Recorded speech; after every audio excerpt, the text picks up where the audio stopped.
कुरान मजीद सीखने जा रहा हूँ। क्या मैं आपका कुछ कीमती वक्त लेकर चंद सवाल मालूम कर सकता हूँ? जी क्यों नहीं, सवाल करें, मेरे लिए बड़ी खुशी की बात होगी।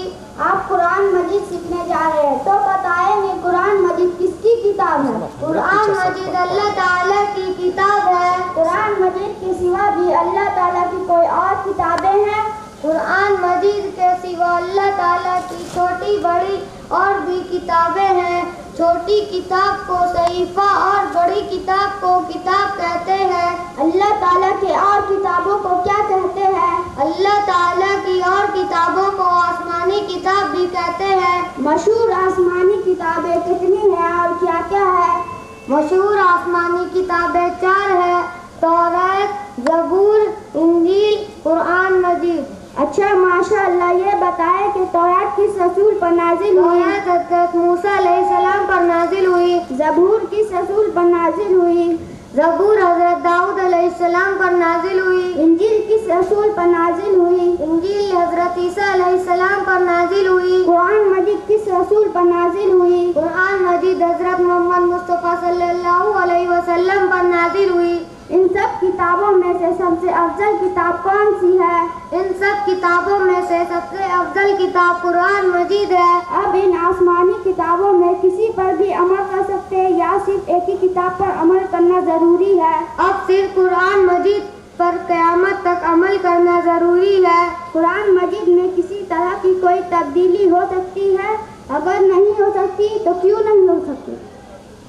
कुरान मजीद में किसी तरह की भी तब्दीली हरगिज़ नहीं हो सकती।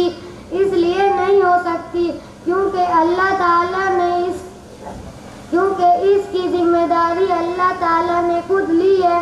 अल्लाह ताला ने ये किताबें क्यों नाजिल फरमाई? अल्लाह ताला ने ये किताबें इंसानों की हिदायत के लिए नाजिल फरमाई है। अब आखिरी सवाल भाई, मैं आपसे ये कि अल्लाह ताला की इन किताबों के बारे में क्या ईमान रखना चाहिए? अल्लाह ताला की इन तमाम किताबों के बारे में ये ईमान रखना चाहिए कि अल्लाह ताला ने ये किताबें इंसानों की हिदायत के लिए उसने अपने रसूलों पर नाजिल फरमाई है। जज़ाकल्लाहु खैरा व अहसना जज़ा। माशाअल्लाह, बहुत ही उम्दा तरीके से आपने मेरे हर एक सवाल का जवाब दिया। अल्लाह ताला आपके इल्म में बरकत अता फरमाए और कुरान मजीद पढ़ने और उस पर अमल करने की हम सबको तौफीक अता फरमाए। आमीन या रब्बल आलमीन। मैं आपसे इजाज़त चाहूँगा कि अब स्कूल का वक्त हुआ चाहता है। अस्सलामु अलैकुम रहमतुल्लाहि व बरकातुहू। जी बेहतर, वालेकुम अस्सलाम व रहमतुल्लाहि व बरकातुहू।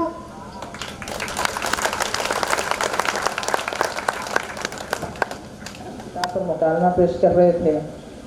अब इसके बाद हिंदी का एक डिबेट है जिसे पेश करेंगे राजीव कुमार, आशुराज और मोहम्मद साहिल। ये डिबेट जो है हमारे जो हिंदुस्तान का जो आईन है, संविधान है, उस पर जो है ये डिबेट है। तो आप जो है बगौर मुलाजा फरमाएं, समाअत फरमाएं। और पढ़ाई लिखाई कैसे चल रहा है? बढ़िया मास्टर जी। चलो मैं कुछ सवाल पूछता हूँ। जी मास्टर जी। अच्छा राजीव, बताओ कि संविधान क्या है? किसी भी देश को चलाने के लिए जो नियम और कानून होते हैं वो संविधान कहते हैं। संविधान को आसानी से पढ़ने एवं समझने में किस तरह बांटा गया है? संविधान को आसानी से पढ़ने और समझने के लिए अनुच्छेद, अनुसूची एवं भाग में बांटा गया है। अनुच्छेद क्या है? संविधान को पूरी एक बात को अनुच्छेद कहते हैं। जैसे अनुच्छेद 1 में कहा गया कि भारत राज्यों का संघ है। भाग क्या है? बहुत सारे अनुच्छेद को मिलाकर भाग बनाया गया है। संविधान के अनुसार एक नागरिक का मूल अधिकार क्या है? संविधान के अनुसार एक नागरिक को 6 मूल अधिकार दिए गए हैं जो भाग 3 अनुच्छेद 12 से 35 तक वर्णन है, जो इस प्रकार है: समानता का अधिकार, स्वतंत्रता का अधिकार, शोषण के विरुद्ध अधिकार, धर्म की स्वतंत्रता का अधिकार, संवैधानिक उपचार का अधिकार, सांस्कृतिक एवं शैक्षिक अधिकार।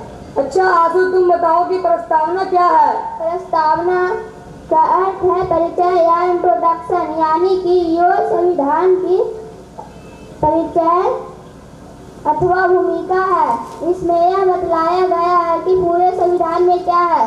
प्रस्तावना इस प्रकार है: हम भारत के लोग भारत को एक संपूर्ण, प्रमुख, संपन्न समाजवादी, पंथ निरपेक्ष, लोकतंत्रात्मक गणराज्य बनाने के लिए तथा उनके समस्त नागरिकों सामाजिक, आर्थिक और राजनीतिक न्याय, विचार, अभिव्यक्ति, विश्वास, धर्म और उपासना की स्वतंत्रता, प्रतिष्ठा और अवसर की समता प्राप्त कराने के लिए दृढ़ संकल्प होकर अपनी इस संविधान सभा में आज तारीख 26 नवंबर 1949 ईस्वी को एकता द्वारा अंकित, अधिनियमित और आत्मकृत करते हैं। अस्सलामु अलैकुम व रहमतुल्लाहि व बरकातुहू। वालेकुम सलाम व रहमतुल्लाहि व बरकातुहू। धन्यवाद। तुम कौन हो? तुम्हारा मजहब क्या है? हमारा मजहब इस्लाम है। इस्लाम क्या सिखाता है? इस्लाम अच्छी बातें सिखाता है और बुरी बात से रोकता है। हमारे नबी का नाम क्या है? हमारे नबी के नाम हज़रत मोहम्मद सल्लल्लाहु अलैहि वसल्लम है। हमारे नबी के अब्बू का नाम क्या है? हमारे नबी के अब्बू का नाम अब्दुल्ला है। हमारे नबी की अम्मी का नाम क्या है? हमारे नबी के अम्मी का नाम बीबी आमना है। हमारे सबसे पहले नबी का नाम क्या है? हमारे सबसे पहले नबी का नाम हज़रत आदम अलैहिस्सलाम है। हमारे सबसे आखिरी नबी का नाम क्या है? हमारे सबसे आखिरी नबी का नाम हज़रत मोहम्मद सल्लल्लाहु अलैहि वसल्लम है। कुरान किसकी किताब है? कुरान अल्लाह ताला की किताब है। कुरान किस पर नाज़िल हुई? कुरान हज़रत मोहम्मद सल्लल्लाहु अलैहि वसल्लम पर नाज़िल हुई। हमारे नबी कहाँ पैदा हुए? हमारे नबी मक्का शहर में पैदा हुए। हम किसके औलाद हैं? हम हज़रत आदम अलैहिस्सलाम की औलाद हैं। हमारे नबी के बाद और कोई नया नबी आएगा? नहीं, हमारे नबी के बाद कोई नया नबी नहीं आएगा। जज़ाकल्लाहु खैरा। ओके, आमीन। अस्सलामु अलैकुम व रहमतुल्लाहि व बरकातुहू। वालेकुम अस्सलाम।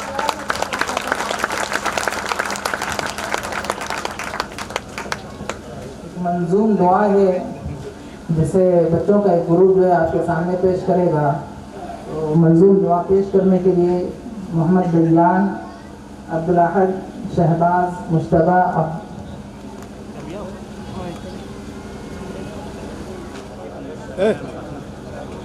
मदद कर मेरी ओ जानो के मालिक, मुसीबत में मैंने पुकारा है तुझको।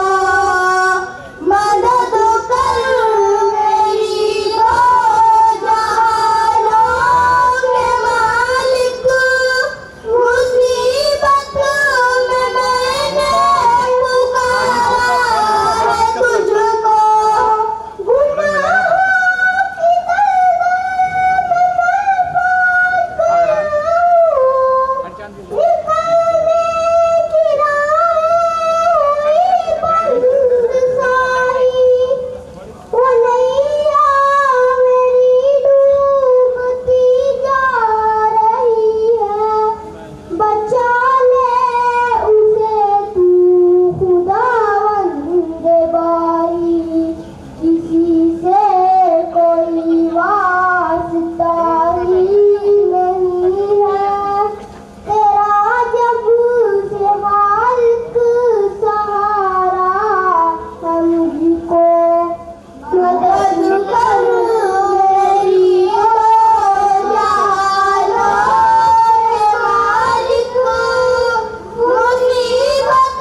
मदद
बंटी भाई स्टेज पे आए।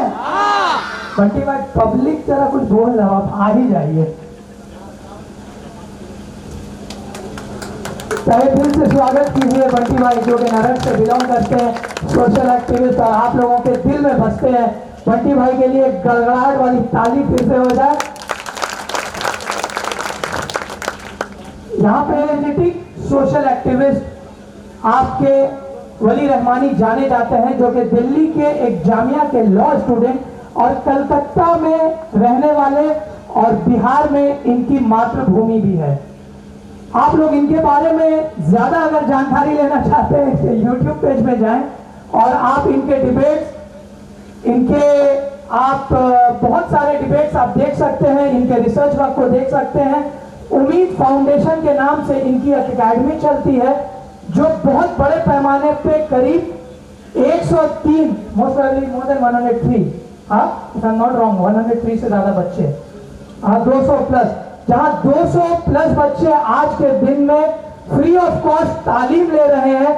जो बच्चे ताइक्वांडो से लेकर इंग्लिश डिबेट में भी बैठते हैं और कलकत्ता के बड़े बड़े सेंट जेम्स लामार्ट्स के बच्चों को 2 मिनट में डिबेट में ध्वस्त करते हैं और कराटे में मात्र 15 सेकंड में ध्वस्त कर देते हैं। और बंगाल की प्रेस वाले रिपोर्ट उनके पीछे दौड़ते हैं ये पता करने के लिए कि ये बच्चे कहाँ का है, तो पता चलता है वली रहमानी के एक छोटे से उस एकेडमी से है, जो सिर्फ 2 बच्चों से स्टार्ट हुआ था और आज वो कलकत्ता का एक बड़ा इंटरनेशनल स्कूल बनने जा रहा है।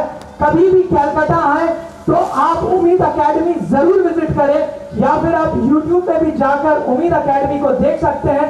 वहां का एक बच्चा, मेरा एक चैलेंज है, आप वहां के कोई भी एक एवरेज बच्चे को उठा ले और आपके कई रिश्तेदार कलकत्ता के इंग्लिश मीडियम स्कूल में पढ़ते होंगे, आप वहां के वन ऑफ द बेस्ट जो बढ़िया बच्चे हैं उसे उठा ले। आप दीन की बात, दुनिया की बात या फिर नूना कुश्ती आप लड़वा ले, तो ये मेरा गारंटी है। और 5000 रुपए इनाम मैं रख दूंगा अगर वली रहमानी के स्कूल के बच्चे नहीं जीते तो। और ये मैं गारंटी के साथ कहना चाहता हूं, वली रहमानी कहां है पहले ये बताएं। वली रहमानी कहां है? यहाँ पे वली रहमानी मौजूद है। कहां है वली रहमानी? कहां पे है तुझे वली रहमानी? कहां वली रहमानी? जोर से बोलिए, कहां पे है? गलत, वली रहमानी यहाँ नहीं, वली रहमानी वहां भी है, सिर्फ और सिर्फ नजरिया का फर्क है। और ये नजरिया आपका उस दिन बदलेगा जब ये इतना पब्लिक स्कूल आज चल रही है, कल दौड़ेगी और परसों उड़ेगी। इसी के लिए मैं गुजारिश करना चाहता हूं, वली रहमानी साहब स्टेज पे आए, माइक संभाले और अपने बच्चों को, अपने छोटे भाइयों में अपनी एक एनर्जी वाली बात भरे। वली रहमानी साहब।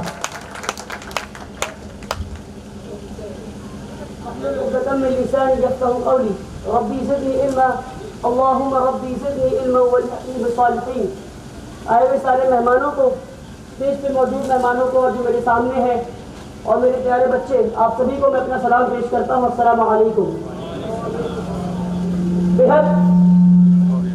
बेहद खुशी हुई देखकर कि छोटे से गांव में जिस तरह तालीम का एक उजाला, एक आग जलाई जा रही है और लोग तालीम की अहमियत को समझ रहे हैं, और जिस तरह बच्चे स्टेज पर आकर परफॉर्मेंस कर रहे हैं।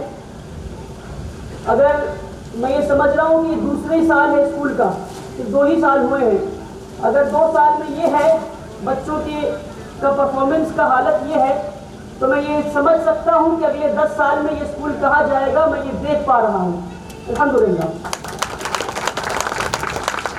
तो मेरे भाइयों बहनों, मेरे प्यारे बच्चों, हमें समझना है कि तालीम का असल मकसद क्या है। तालीम का असल मकसद क्या है? तालीम का असल मकसद ये है कि हम इस लायक हो जाएं कि हम दूसरों को अपनी ज़ात से फ़ायदा पहुंचा सकें। हम इस लायक हो जाएं कि अपनी ज़ात से दूसरों को फ़ायदा पहुंचा सकें। और अल्लाह ने हमें दुनिया में भेजा ही इसलिए है ताकि हमारी ज़ात से दूसरों को फ़ायदा पहुंचे। आज आप देखें, जिस इंसान से हमें फ़ायदा नहीं, उस इंसान की हमारी ज़िंदगी में क्या अहमियत? कोई अहमियत नहीं। इंसान उन लोगों को अपने करीब बुलाता है अब आप सभी लोगों ने मुझे कलकत्ता से इतना दूर क्यों बुलाया? क्योंकि आपको पता है कि शायद मेरे आने से यहाँ स्कूल को कोई फायदा होगा। मैं स्कूल को निज़ाम दूंगा, सिलेबस दूंगा, स्कूल को गाइडेंस दे पाऊंगा, मेरी बातों से आप लोगों को कोई ना कोई फायदा होगा। इसलिए आपने मुझे कलकत्ता से यहाँ तक बुलाया। तो तालीम का असल मकसद ये है कि हमारी ज़ात से लोगों को फायदा मिलना शुरू हो जाए। अब आप देखिए, जब मैं तालीम कहता हूं तो तालीम से क्या मतलब मेरा? क्या पढ़ना लिखना, कॉपी किताब कलम पेंसिल यही तालीम है? मैं चाह रहा हूं आप सब, क्या मेरी बातों से आपको नींद आ रहा है? ऐसा कुछ है क्या? नहीं। मैं बहुत धुआंधार स्पीच देना बंद कर दिया हूं।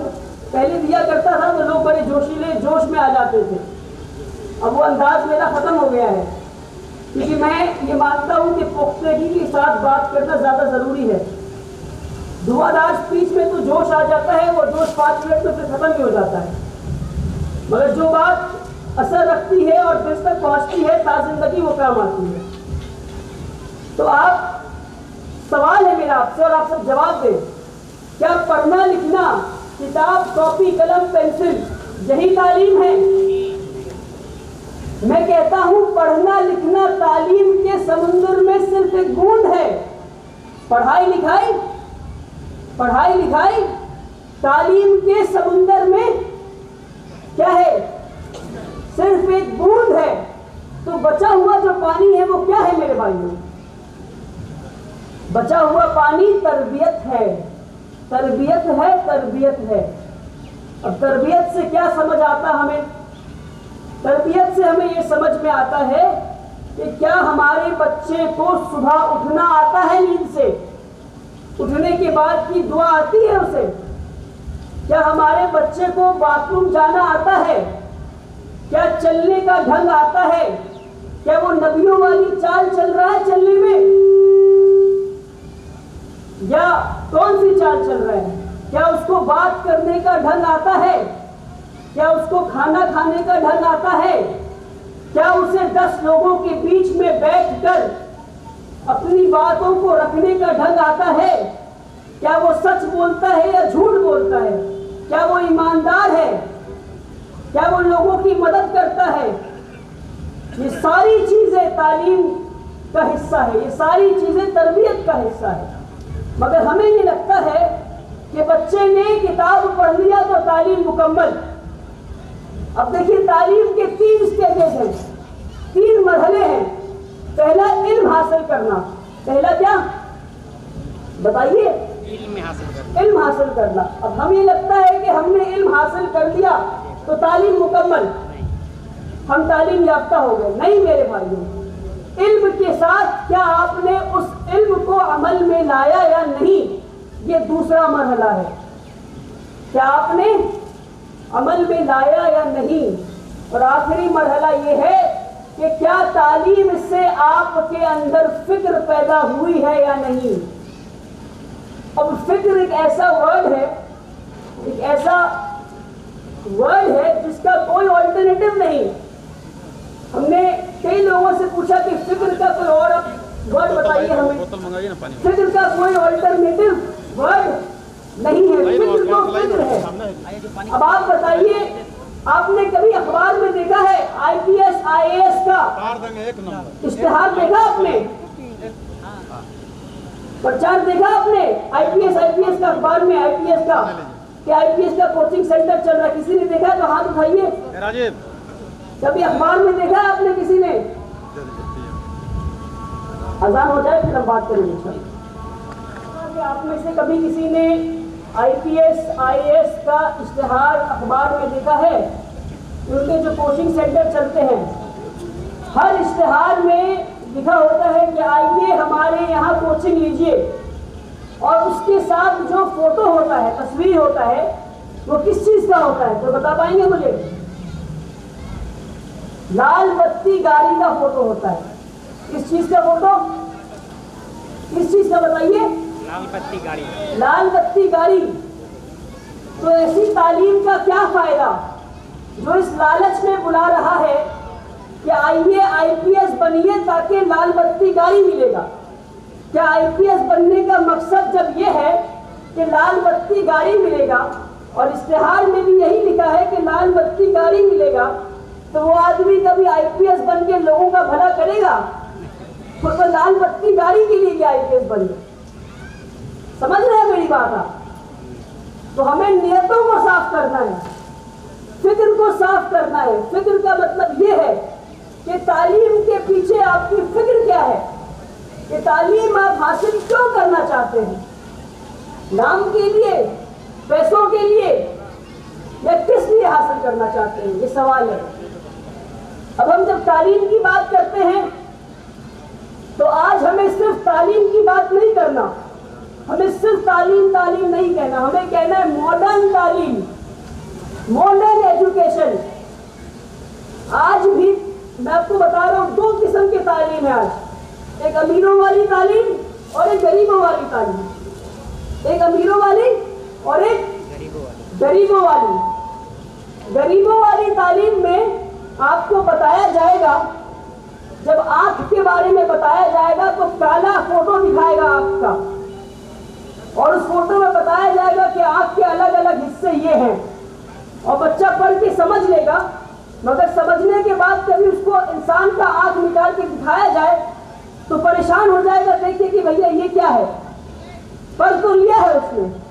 मगर दूसरे तरफ अंबानी के स्कूल में आंख का एक ऐसा डायग्राम बच्चे के हाथ में दिया जाएगा जहां बच्चा हाथ में इंसान का आंख को पकड़ के महसूस भी कर पाएगा कि इंसान की आंख का वजन क्या है, इंसान का आंख में पकड़ के महसूस कैसा होता है, और आंख के अलग अलग पुर्जे कौन कौन से हैं। तो ये है अमीरों और गरीबों के तालीम के बीच का फर्क। एक आपको बस मैंने एग्जाम्पल दिया, ऐसे कई एग्जाम्पल हैं। तो आज हम जब तालीम की बात करें तो हम दूर देखें कि हम किस तालीम की बात कर रहे हैं। क्या हम उस तालीम की बात कर रहे हैं जिसको हासिल करके हम दुनिया के साथ मुकाबला कर पाएंगे, या हम उस तालीम की हम बात कर रहे हैं कि तालीम हासिल करके हम सोचे कि भाई नौकरी कब मिलेगा। न जाने कितने लोग इंजीनियर बन के नौकरी ढूंढ रहे हैं, बीए करके नौकरी ढूंढ रहे हैं। अब बीए करके कोई 25 साल की उम्र में बीए किया और उसके बाद वो 2 साल तक नौकरी ढूंढ रहा है, उससे अच्छा तो वो आदमी है जो साइकिल के दुकान पे पंचर बना के अपने कम से कम 10,000 रुपये महीना कमा ले रहा है कि नहीं, बताइए। तो आज हमें मॉडर्न एजुकेशन के बारे में सोचना है कि किस तालीम से हमें फायदा पहुंचेगा, कि किस तालीम को करने से हम लोगों का फायदा पहुंचा सके। बस भेड़ बकरियों की तरह तालीम तालीम तालीम के पीछे नहीं जाना।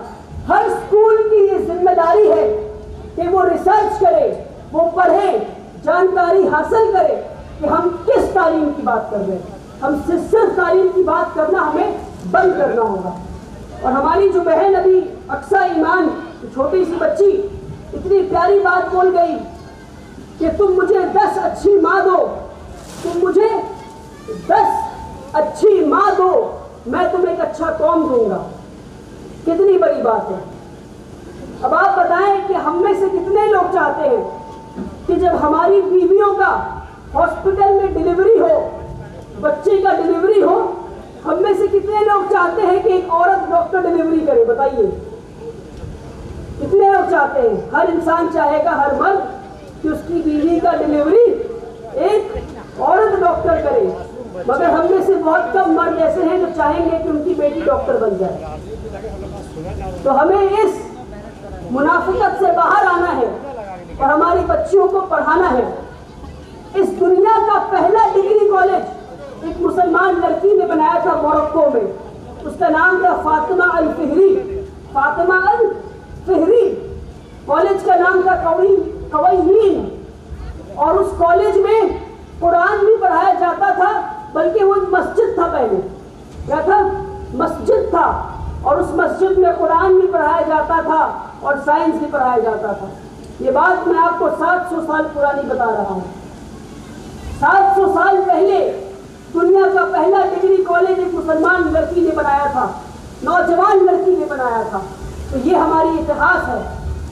तो क्यों नहीं आज हम फिर से उस इतिहास को दोहराए और ऐसे स्कूल बनाए और ऐसे कॉलेजेस बनाए जहां से बच्चे सिर्फ तालीम याफ्ता बन के ना निकले, बल्कि ऐसे बन के निकले कि वो अपने स्कूल की तरह एक और स्कूल फिर बना सके। आज वो वक्त है कि हर बच्चा अपने आप में एक लीडर और एक इंस्टीट्यूशन बिल्डर बने इंशाअल्लाह। तो उम्मीद करते हैं कि मेरी बातों का अगर मेरी बातों का कोई बुरा माने हो तो मैं आपको पहले से माजरत चाह रहा हूँ।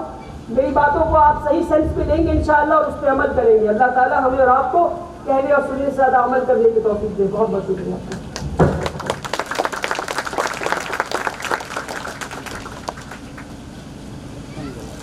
आपसे कि वो प्रोग्राम को आगे बढ़ाएं। बड़ी अहम और कीमती बातें इरशाद फरमाई हैं। पहला ये कि हम तालीम को समझें कि तालीम क्या है और तालीम का मकसद क्या है। तालीम का मकसद हरगिज़ पैसे कमाना नहीं है, मुलाजमत हासिल करना नहीं है, बल्कि तालीम का मकसद, इल्म का मकसद ये है कि हम अपने आप को इस लायक बनाएं कि खुद हमारी ज़ात जो है एक रोशनी हो, कि हमारी ज़ात से जो लोग रोशनी हासिल करें, हमारी ज़ात जो एक दरख्त की मानिंद हो कि लोग उससे साया हासिल करें। और हदीस पाक में भी नबी सल्लल्लाहु अलैहि वसल्लम ने दो इल्म का जिक्र किया है। एक इल्म को मांगने की तालीम भी की है और हिदायत भी दी है कि इल्म नाफे को आप मांगे, अल्लाहुम्मा इन्नी अस्अलुका इल्मन नाफिया।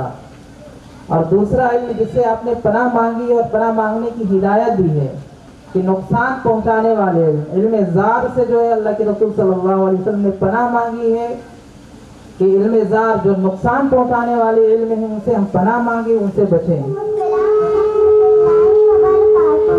आपकी तबीयत कैसी है? अल्हम्दुलिल्लाह खैरियत आफियत से हूँ।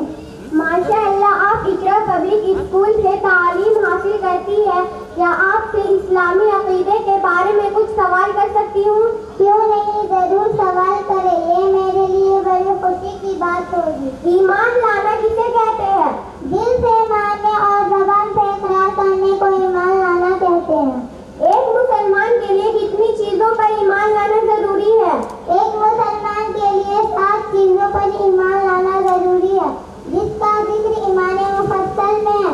और वो 7 चीजें ये हैं कि नंबर 1 अल्लाह ताला पर ईमान लाना, नंबर 2 फरिश्तों पर ईमान लाना, नंबर 3 अल्लाह ताला की किताबों पर ईमान लाना, नंबर 4 रसूलों पर ईमान लाना, नंबर 5 आखिरत के दिन पर ईमान लाना, नंबर 6 तकदीर पर ईमान लाना, नंबर 7 मरने के बाद दोबारा जिंदा होने पर ईमान लाना। अल्लाह ताला पर ईमान लाने का क्या मतलब है? अल्लाह ताला पर ईमान लाने का ये मतलब है कि अल्लाह ताला एक है, वही इबादत के लायक है और वो किसी का मोहताज नहीं, और ना उसने किसी को जाना और ना वो किसी से जाना गया, और ना कोई उसकी बीवी है और ना कोई उसका हमसर। वो हमेशा से है और हमेशा रहेगा, कोई चीज उसके जैसी नहीं, वो सबसे निराला है।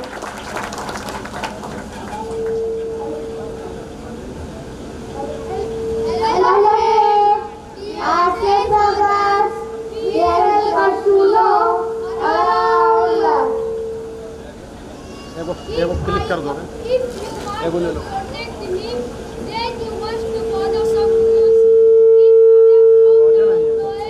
It can harm the ear. Ear, do not put your finger, pencil, make it stick inside the ear. Ear, use the buds to clean off ears. Thank you very much. Hello friends, I am Tanvi. We are first to test. If you want to protect me, then you must follow some rules. Do not eat or drink too hot, too cold and spicy things. Clean your tongue every day with a tongue cleaner. Thank you so much. Hello friends, I am Ayush. We help us to see.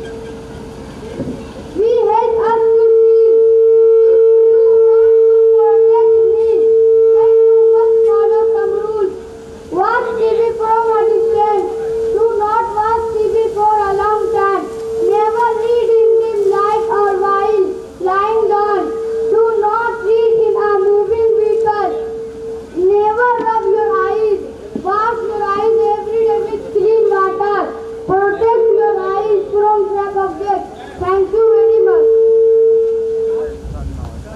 Hello friends, I am Steve.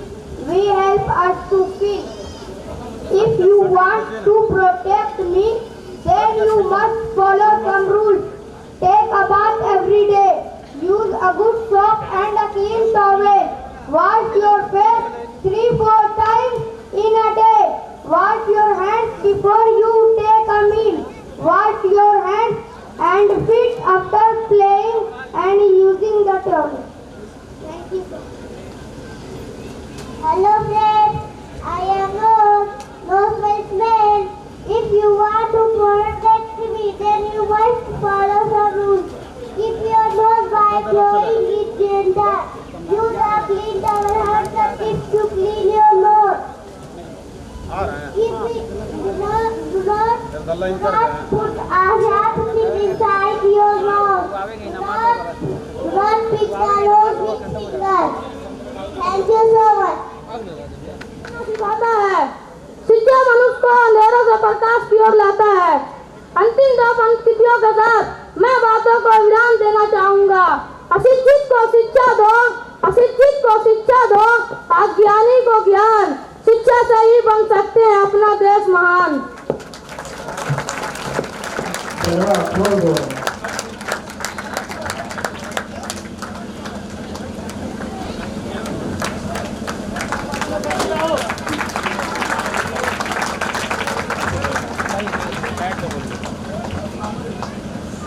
हमारे गोविंदपुर क्षेत्र के विधायक जनाब कामरान साहब हमारे stage पे उपस्थित होने वाले हैं। पहले अदा नमाज का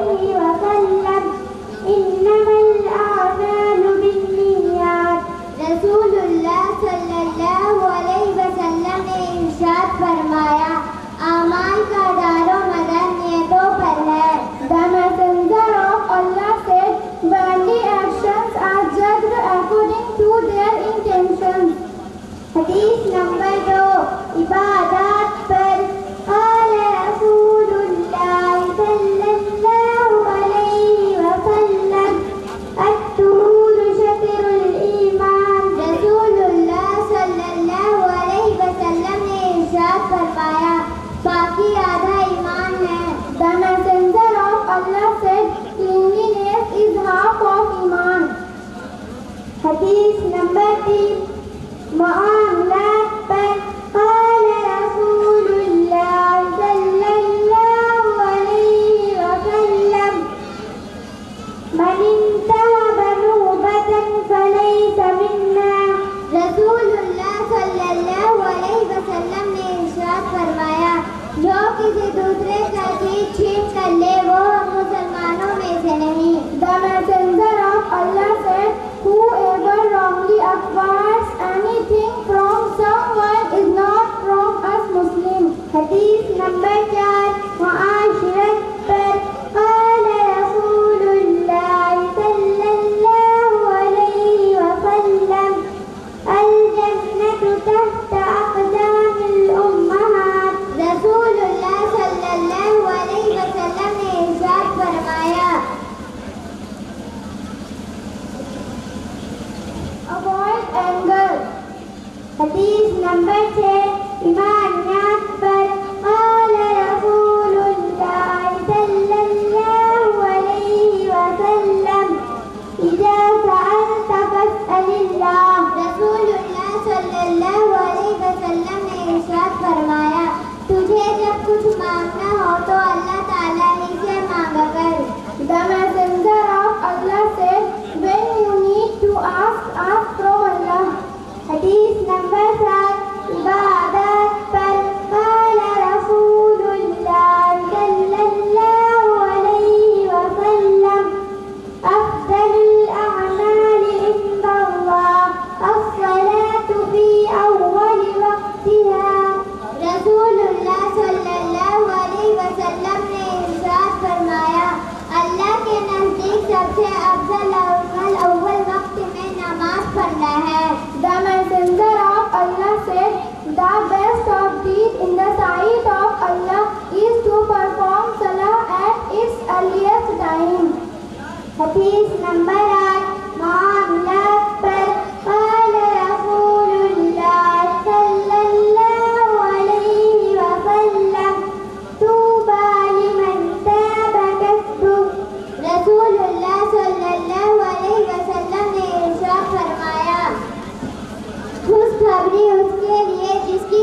कमाई हलाल हो। The messenger of Allah said, their tidings are for him whose earning is halal. Hadith number 9, Mu'ashirat पर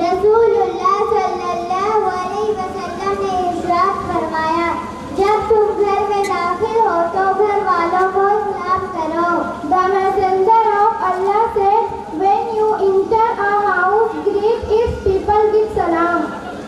Hadith number 10, अखलाकियात पर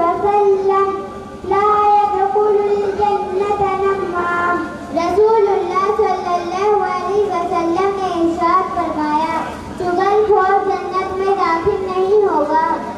The messenger of Allah said, the telltale will not enter paradise. Assalamu alaikum wa rahmatullahi wa barakatuh. Higher education students and literate people turn towards the library to quench thirst of their knowledge.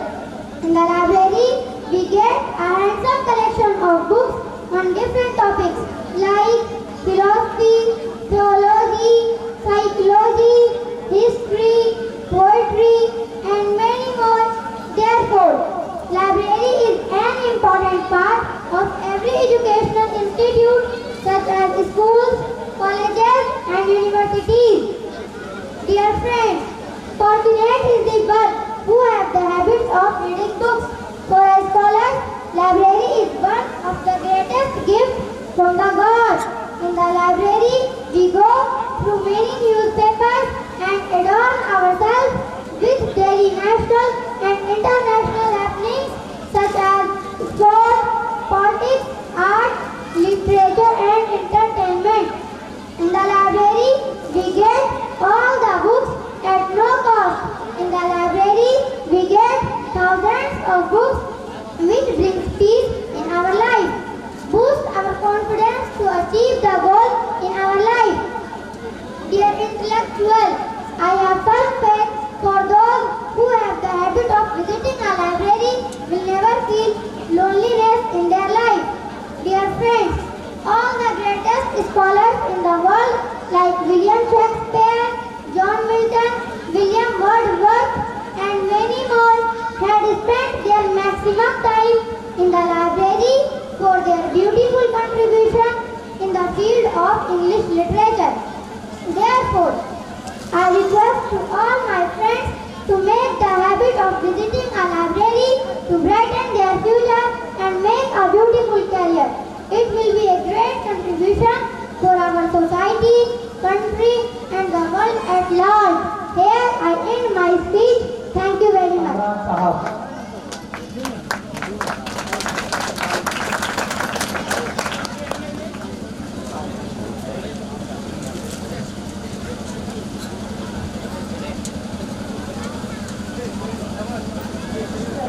बच्चे हैं, मैं सिर्फ और सिर्फ एक शेर एक तालिबे इल्म होने के हैसियत से कहना चाहता हूँ। हमारे नरहट क्षेत्र के नए ताबड़तोड़ मुखिया हमारे